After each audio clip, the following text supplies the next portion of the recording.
This video explores the blueprint of conflict, arguing that resource competition has been the underlying driver of global confrontations for over a century.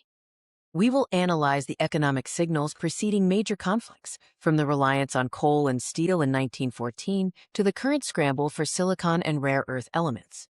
Major conflicts do not begin with a gunshot. They start 10 to 20 years earlier with a silent phase, a resource scramble. For World War I, the scramble began around 1900, and for World War II, around 1927. The current cycle began around the 2010s and is active now. The universal cycle of conflict moves from industrialization to explosive demand, leading to market scarcity, and finally, state intervention. This progression involves industrial stress, resource enclosure, suffocation, and ultimately, war. The variables change, but the equation remains constant. Case Study 1. The 1900 to 1914 energy shift. Before the Archduke's assassination, the war for oil was a decade old. Britain secured Middle East supply lines, while Germany panicked over resource poverty. In 1912, the Royal Navy switched from domestic coal to foreign oil, initiating the scramble for the Middle East. Study 2. The Era of Enclosure. From 1927 to 1941. The Axis expansion focused on securing oil, rubber, and bauxite. The trigger for war was the 1941 U.S. oil embargo and naval blockades on Japan and Germany, demonstrating that resource asphyxiation often precedes military action. The periodic table of conflict shows the progression of strategic resources. Energy shifted from coal to oil, and now to LNG and batteries. Structure moved from iron ore to rubber and bauxite, and is now focused on rare earths and lithium. Industry has advanced from factories to mass production, and now to semiconductors.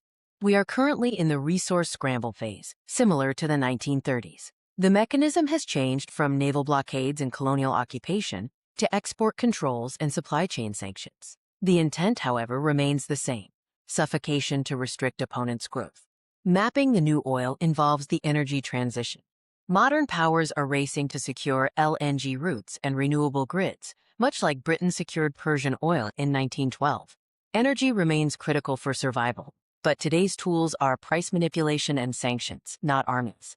Mapping the new steel focuses on rare earths. Historically, iron and rubber were essential. Today, rare earths, used in missile guidance systems and EV motors, are equivalent to 20th century oil field control. 90% of global refining capacity is China-controlled. The semiconductor blockade is the new industry conflict. Cutting off chips is the functional equivalent of cutting off steel supplies in 1938. Export controls from the U.S. and restrictions from Japan and the Netherlands aim to cap a rival's future capability.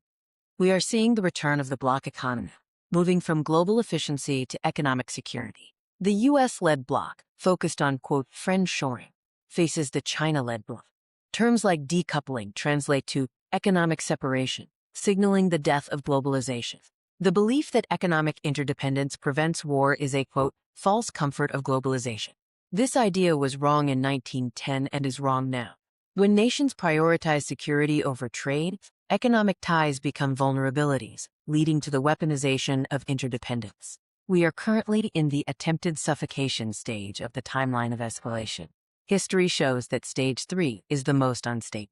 When a nation feels its future growth is capped by resource denial, the risk of lashing out peaks, leading to potential kinetic conflict. The algorithm repeats. The structure is 100% identical to 100 years ago, but the variables have changed. Oil and naval blockades have been replaced by energy/data and sanctions. We are currently fighting with economics rather than ballistics. Modern price volatility and supply chain shocks are not market bugs. They are features of an active structural conflict. Recognizing this silent phase of resource conflict is the first step in navigating the challenges ahead.